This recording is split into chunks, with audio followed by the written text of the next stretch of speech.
call this.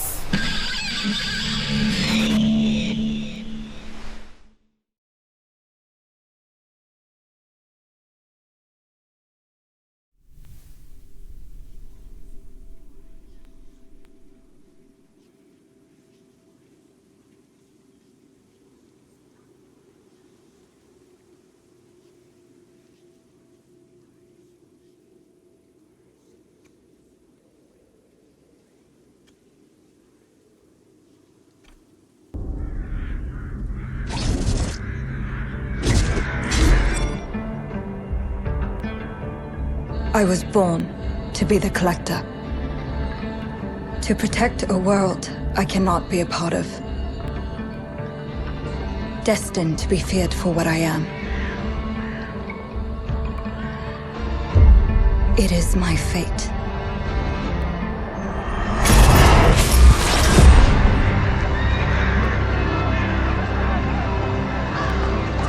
I have devoted my life to facing them. Those granted the power to raise souls. Those corrupted by their gifts. Tilting the ancient balance toward cataclysm. But at last, their debt is due.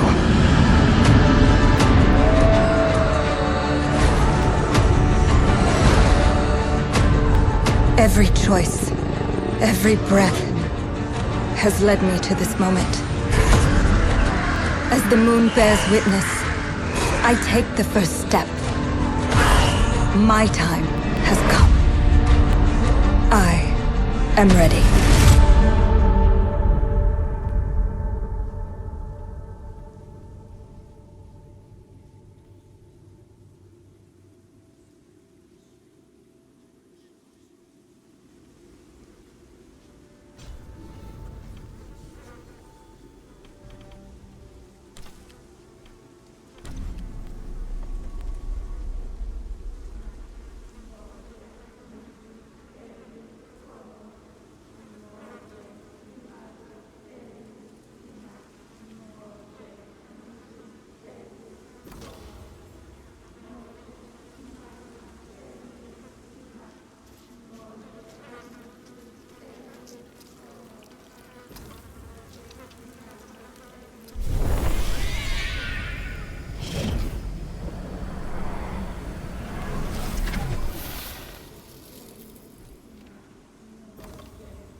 Please come in. Professor Lucas? Yes. Yes, and you must be Cleo. I'm up here. Please join me. Be right there.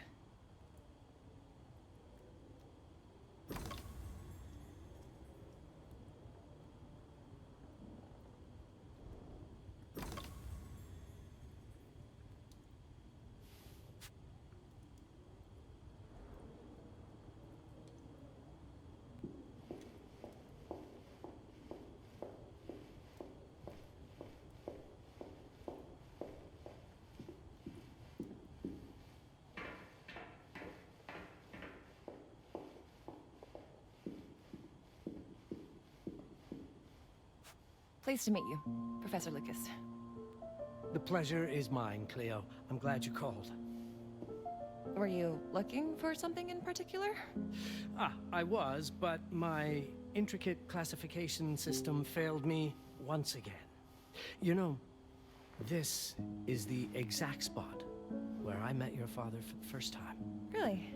Yes, he was looking for essays on Rembrandt and other Dutch masters. His arms were brimming with books. He could barely see in front of himself. That sounds like my father. Yes. I recognized myself in his eagerness to learn. The same eagerness that brings you here, I suppose. Oh. Yes. I have the letter he gave me. Could you have a look? Absolutely. Let's go to my desk.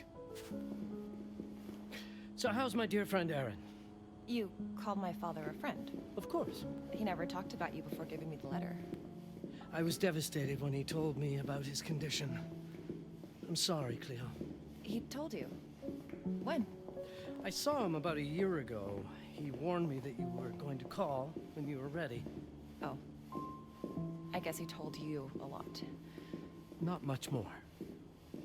He is a very private person, as you know.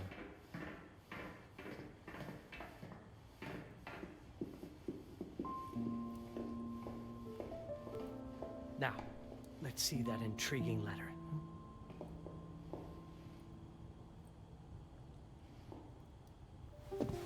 I can't read past the first line my father wrote. And then there's this last part at the end. Both are in English, but everything else is... I was hoping you could help me. I've never seen anything like this before. The writing seems to be hidden behind some sort of veil, and there's movement in it. It's like something organic. You're absolutely right. I've only seen this once before. I have a 300-year-old manuscript that has the same protective layer, which means that this letter is from the Zandaris tribe. Zandaris? Yes, it's a very ancient tribe. I wonder how your father got this letter. Can you decipher it? I'm afraid I can't. But there is a tome in here on ancient writing that mentions the Zandaris' protected communication. Although finding it may be a bit of a challenge, I think I might have stored it a little too well. The library's registry should help.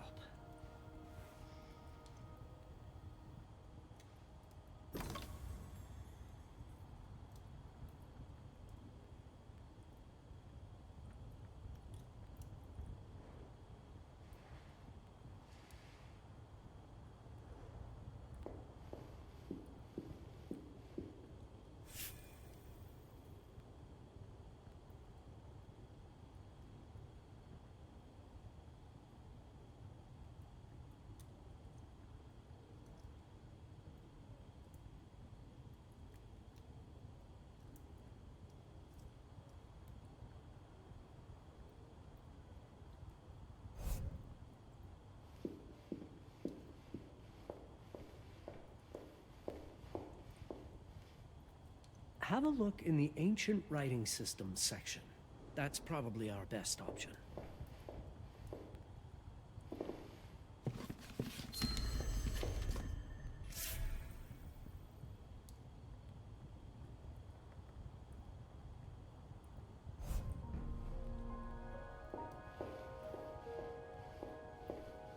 What did you find? Protected Zendara's information was only decipherable through an object. Something called a heparin? Yes, of course. So you've heard of it before? I thought it was a legend. It varies depending on the source. I've never seen one. They said it appears as something unremarkable. I wonder, has your father ever given you something other than a letter? Something like a key or a pendant? He gave this to me when I was a child. But I don't think it has anything to do with... Fascinating. I don't see how this could help us decipher a language. Doesn't hurt to try.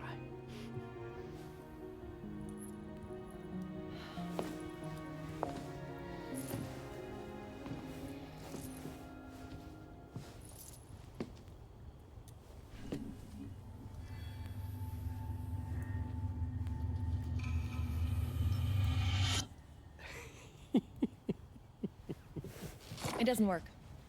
It's all right. Aaron has thought this through.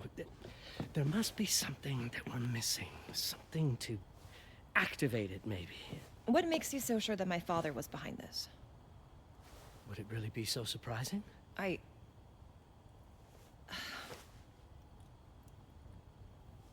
just wish he had told me more before he... I understand, but this is his way to do so. Aaron made sure that we would meet in this very room. He's a brilliant man. None of this is coincidence. Have a look around. See if there's anything that piques your interest. Something only you could notice? Did you know that my father donated a bust of Rembrandt to this school? I didn't. I'm afraid to say I never paid much attention to their donors. That must mean something, right? I know he loves this school, but... I'd say follow that lead. There's a section in this library dedicated to Rembrandt.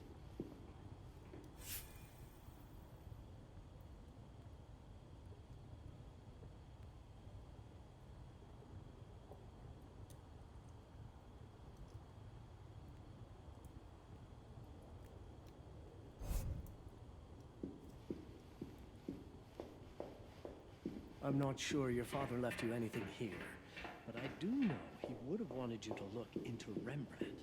You should take a look at the section dedicated to the master.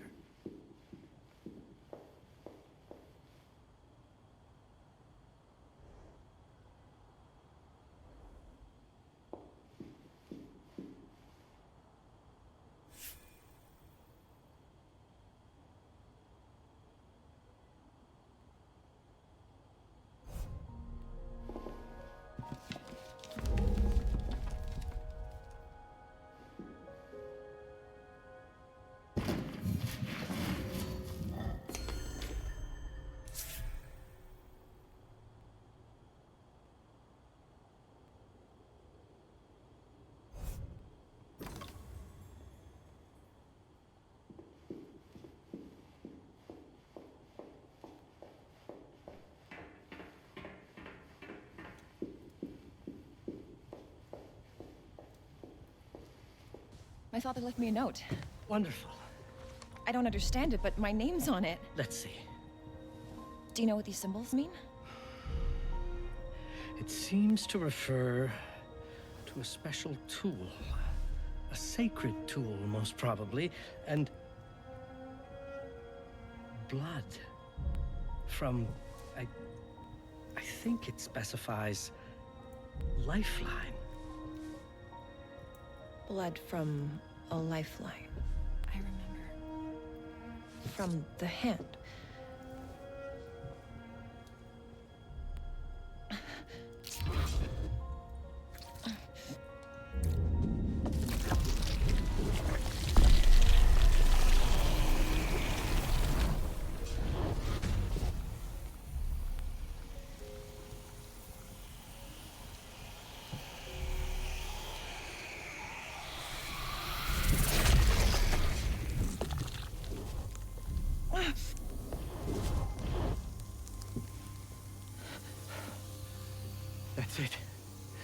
the Baron. Aim it at the letter.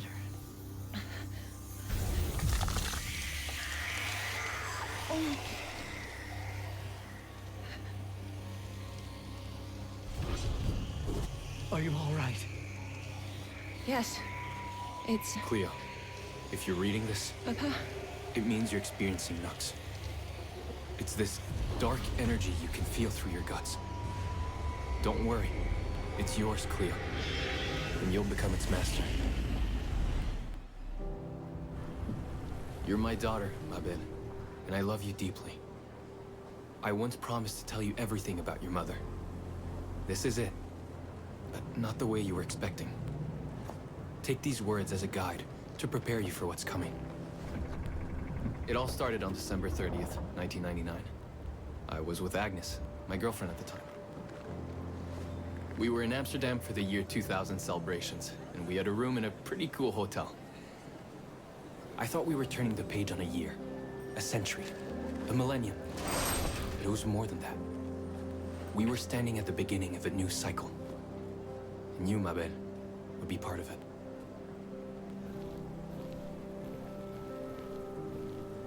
Everything starts with Agnes, as far as you and I are concerned, Cleo. But in fact, it's hard to grasp how ancient this story is.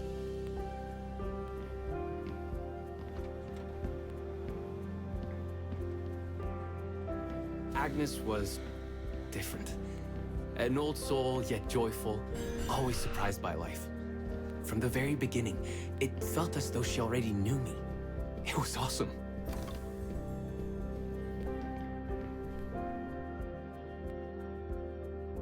Agnes had planned something for us in our room that night. Some of her belongings had already been delivered. Ancient artifacts. I was fascinated.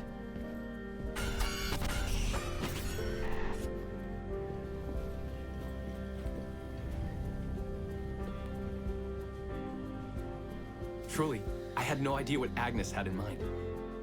But you know what, Cleo? I didn't care. I was in love.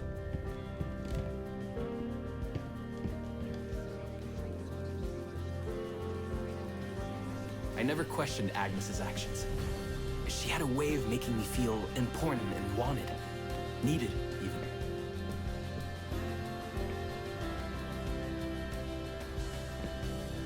As we walked to her room, I felt a new kind of excitement. Impossible to describe. I didn't yet know I was about to lose my grip on reality.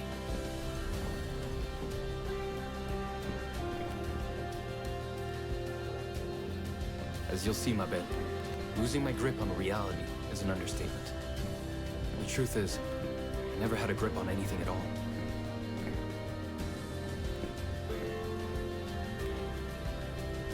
The closer we got, the more something stirred in my veins. Nothing unpleasant. More as though the city's canals were running through my body.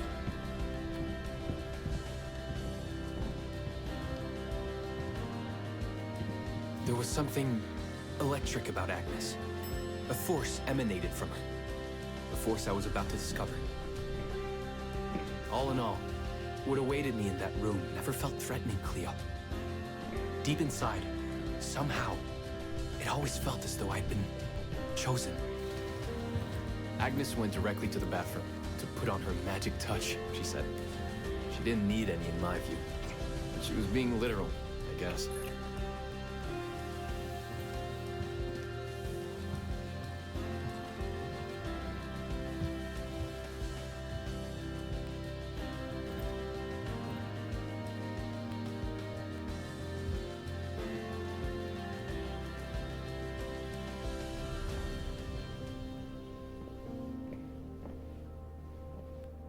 Could you set up my relics the way I told you to? She asked from the bathroom. I had to rummage through a chest, a shelf, even her bag to find those things of hers. So old they were. Unsettling.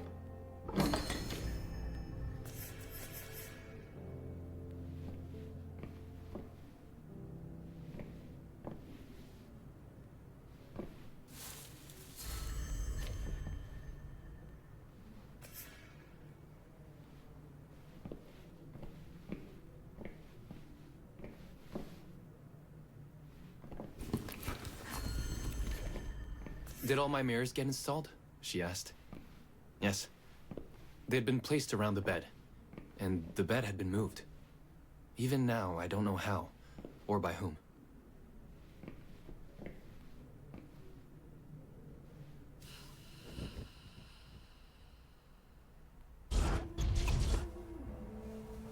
When everything was ready as Agnes requested, she came out of the bathroom.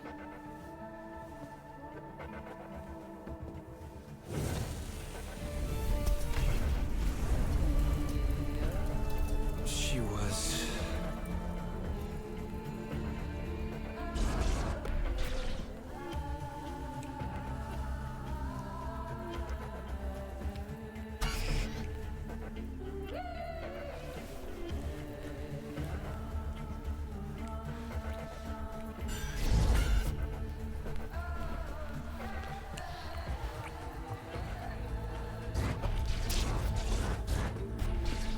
I have no words to describe what followed, Cleo. It felt ethereal until I lost the thread.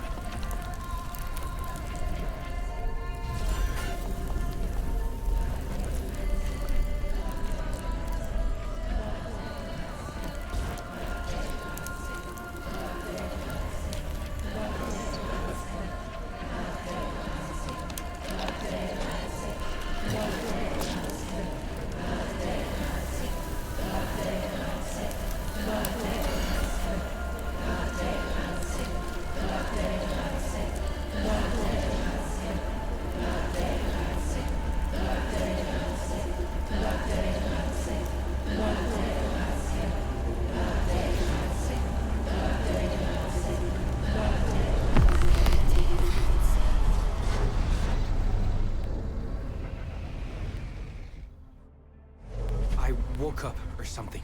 I'm still not sure. I was a cat, Cleo. Yes, you read that well. I was a cat. The room was like in a nightmare. Agnes was floating, literally, and seemed frozen in time. Of course, I thought I was dreaming, but not for long. It was too real somehow. I could feel the fur on my body.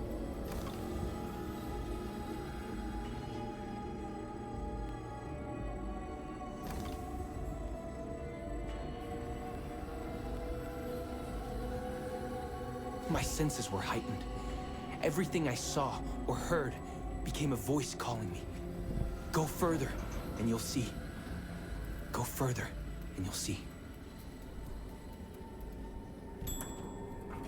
The further I went, the more real my sensations became. Yet the world around me felt increasingly surreal. It was scary, disturbing. But something was definitely calling to me, from what seemed to be the other side.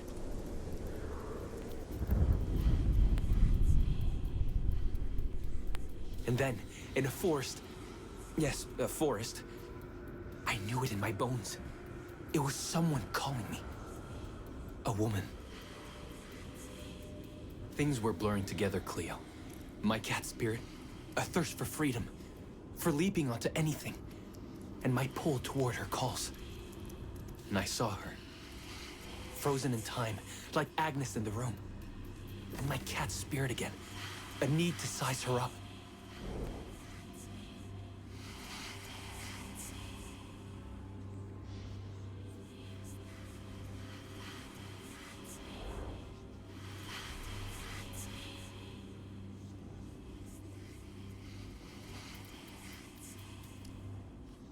Then it happened. For a brief moment, I became fully feline.